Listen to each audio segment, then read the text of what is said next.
ఏంటి సార్ ఇప్పుడు కేసీఆర్ సైలెంట్ వెనుక కారణాలు ఏంటి, అసలు వ్యూహం ఏంటంటారు? ఆయన భవిష్యత్తులో కాంగ్రెస్ లో జతకడతారా లేదా బీజేపీతో ముందుకెళ్తారా, అసలు ఏంటి సార్? చెప్పలేము మరి, మనకు అభ్యర్థులు పెట్టలేదు ఆయన. గ్రాడ్యుయేట్ ఇట్లాంటి ఎమ్మెల్సీలో అభ్యర్థులు అయితే పార్టీ పరంగా పెట్టాలి కదా. ఎలక్షన్స్ పార్టీ అంటే ఖచ్చితంగా పార్టీ ఎలక్షన్స్ లో ఉండాలి కదా. మరి ఆయన విధులు అయిపోయాడు, అభ్యర్థులు పెట్టలేదు అంటే ఇండైరెక్ట్ గా బీఏ పార్టీ గెలవాలనుకున్నాడు, గెలిచారు కూడా. ఎంపీ దాంట్లో కూడా ఆ ఓటు అంతా ట్రాన్స్ఫర్ అయింది. వాళ్ళు గెలవరు అనుకున్న ప్రతి దగ్గర బీఆర్ఎస్ మీరు బీజేపీకి ఏమని చెప్పారు. కాబట్టి 8 మంది ఎమ్మెల్యేలు బీజేపీ ఒక్కసారిగా 8 ఎంపీలు వచ్చారు. అది సాధ్యపడదు. ఏదో అంటే ఏమంటారు, ఇండైరెక్ట్ అలయన్స్ ఉండింది వాళ్ళకి.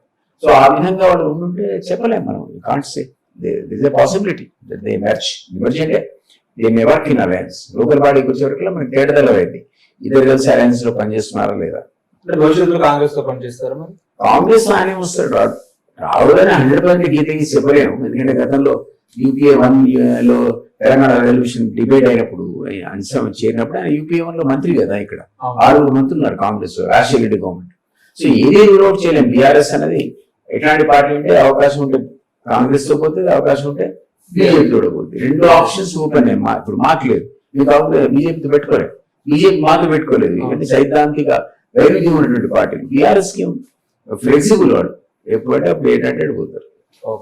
ఇప్పుడు కేసీఆర్ మొన్న చంద్రబాబు నాయుడు గురించి మాట్లాడినారు. ఆయన గత ఎన్నికల్లో పొత్తు లేకుండా ఉండి ఉంటే అసలు ఒక్క సీట్ కూడా గెలిచే వ్యక్తి కాదని చెప్పేసి. అంటే ఈ పక్క ఏంటంటే తెలంగాణలో కూడా ఎన్డీఏ సర్కార్ అంటే జనసేన, బీజేపీ, టీడీపీ కలిసే ప్రయత్నం చేస్తుందన్న సంకేతాలు వెళ్ళింది కాబట్టి ఆయన అలాంటి మాటలు మాట్లాడండి చెప్తారు.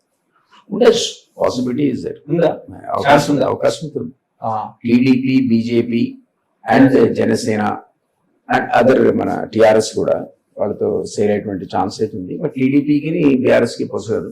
బట్ అటువంటి కొత్త ఒక కూటమి ఇక్కడ ఎమర్జ్ అయ్యేటువంటి అవకాశం అయితే కనపడుతుంది.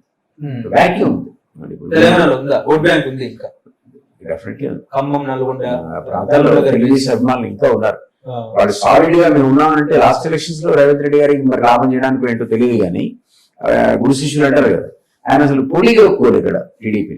దానివల్ల 1-2% ఓటు అయితే వాళ్ళది షిఫ్ట్ అయింది కదా కాంగ్రెస్. లాభం జరిగింది కాబట్టి ఇప్పుడు మరి చాలు లేదు కాబట్టి మరి ఇక్కడ పార్టీని ఆయన బలోపేతం చేస్తాడా, అందులో అలయన్స్ ఉంది కాబట్టి ఇక్కడ ఏమైనా పుష్ చేస్తాడా అనేది మనం ఆలోచించాలి.